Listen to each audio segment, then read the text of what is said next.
1948년 5월 10일 총선거로 재헌국회가 구성됩니다. 그로부터 3개월가량 뒤 8월 15일에는 대한민국 정부 수립이 선포되죠. 38선 남쪽 미군정의 통치가 끝나며 주한미군의 대대적인 철수도 이루어집니다. 이 시기 한국의 국방력은 거의 비무장 상태라고 해도 과언이 아닐 만큼 딱한 수준이었죠.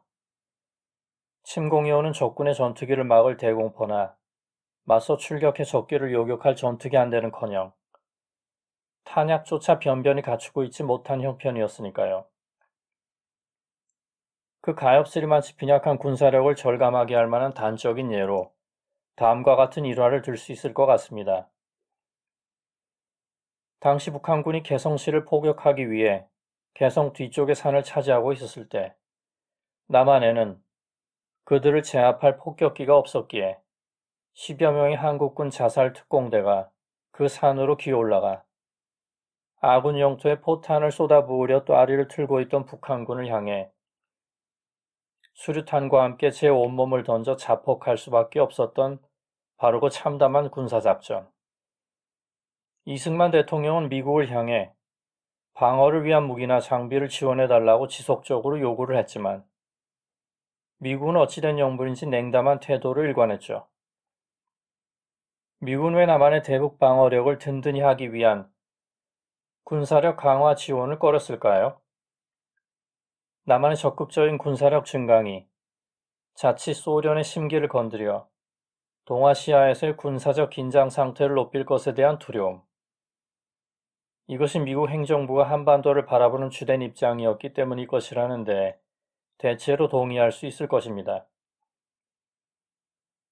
주지하다시피 1945년 12월에 열린 이른바 모스크바 3상회의에서 한반도의 임시정부 수립을 돕기 위한 신탁 통치를 결정하며 미소 공동위원회의 설치의 의견을 모았습니다.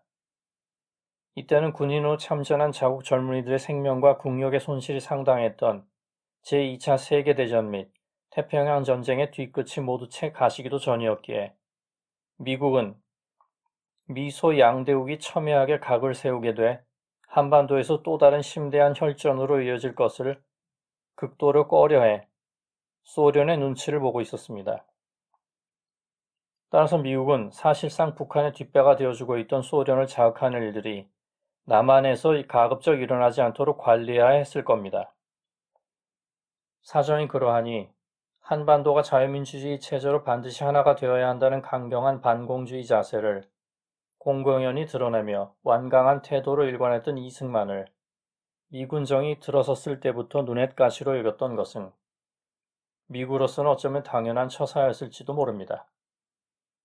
이른바 좌우 합작의 미련을 떨쳐내지 못한 채 김구와 함께 38선을 기꺼이 넘어 김일성을 만날 의지가 있었던 김규식을 한국의 미래 통일정부 수반으로 미군정이 내심 선호하고 있었던 사정이 미국이 얼마나 소련을 자극하지 않으려고 고심하고 있었는지를 방증한 것이 아닐까 싶기도 합니다. 당시 남한 대중의 절대 다수의 지지를 받고 있었던 정치인은 다름 아닌 이승만이었는데도 말이죠. 게다가 딘 애치슨 미 국무장관은 콜롬비아 대학의 명망 높은 국제법 전문가인 필립 제섭 교수와 머리를 맞대고 이른바 제3세계의 냉전을 누그러뜨리기 위해 인도를 중심으로 아시아 태평양 지역의 공산주의 국가와 비공산주의 국가들을 한데 아울러 중립주의 국가 내지는 제3세력 회의체를 구성하려 시도하고 있던 중이었습니다.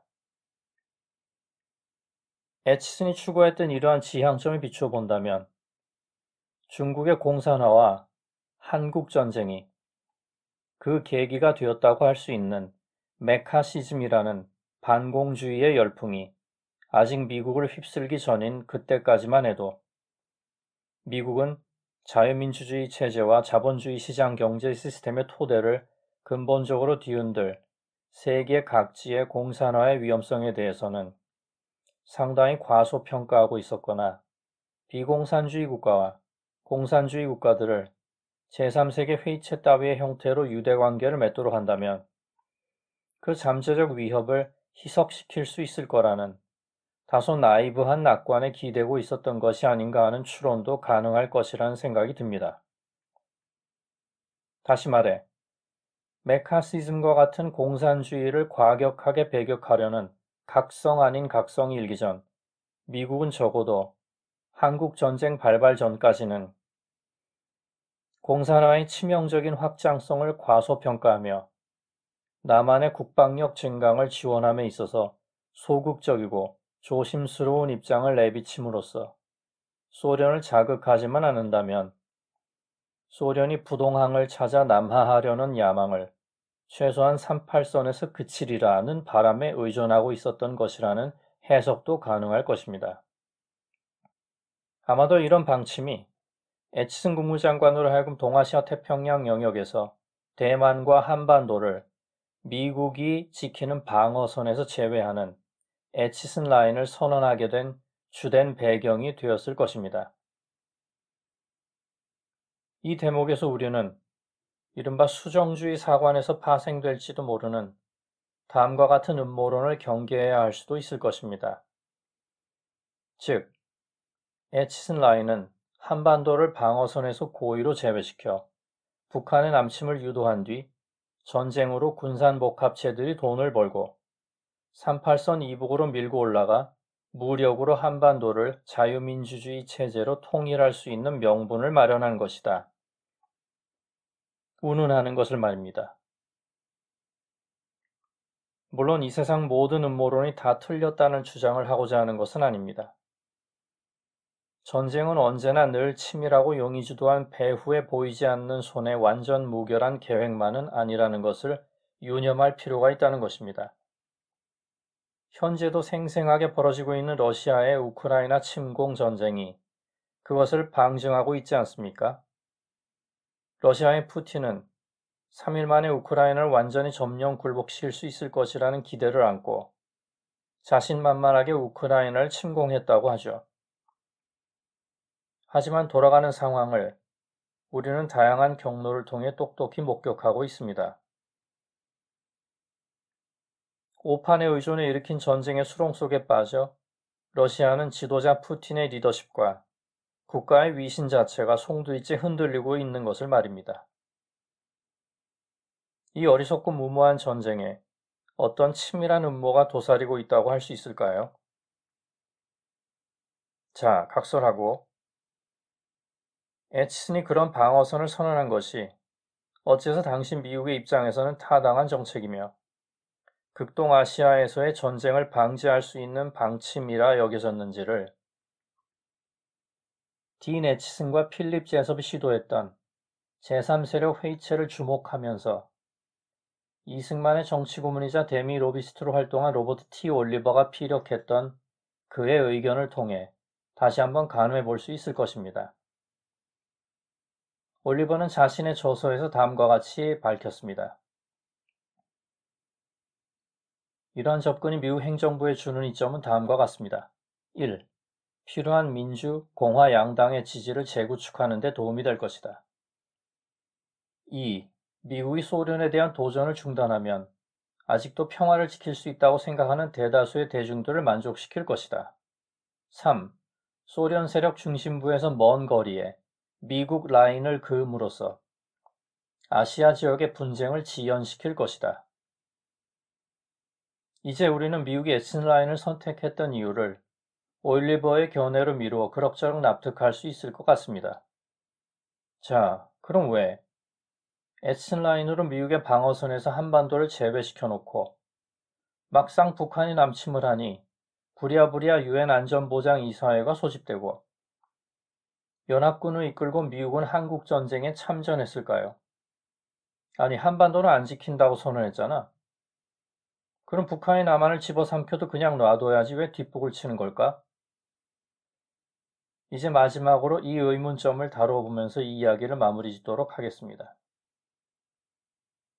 소련만 자극하지 않으면 북한이 절대 쳐내려오지 않는다는 미국의 국익을 위한 냉정한 오판과 나이브한 기대를 한편 전전긍긍 속 터져라 답답해하던 이승만과 남한으로서는 우려하던 최악의 사태인 북한의 대대적인 기습 남침이 결국 현실화하고 말았죠.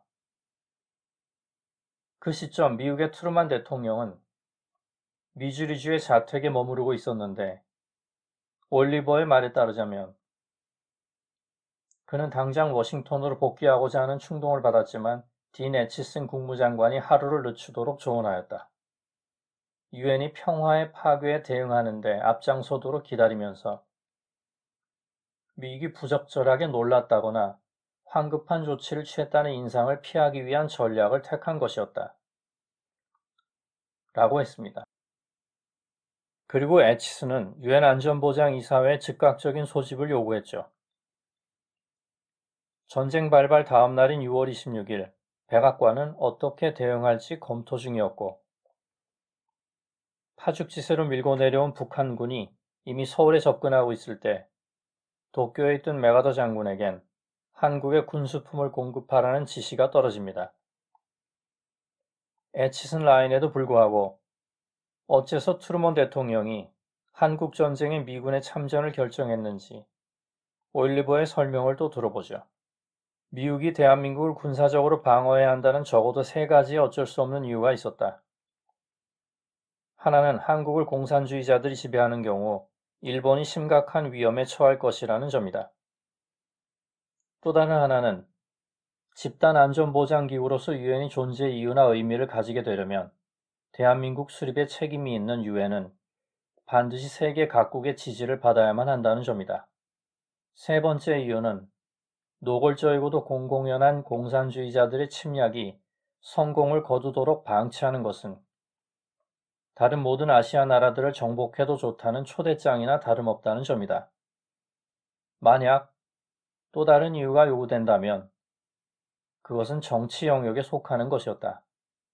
행정부는 공산주의자들의 중국 정복을 받아들인 나약함으로 인해 미국 여론에서 시달림을 받고 있었고 주로 공화당과 하원의 남부 출신 민주당 의원들에 의해 강조되고 있었던 아시아에 있어서의 더한 층의 공산 제국주의의 진출에 대한 입장을 강화해야 한다는 강력한 요구였다. 마지막으로 다시 한번 정리해 보겠습니다.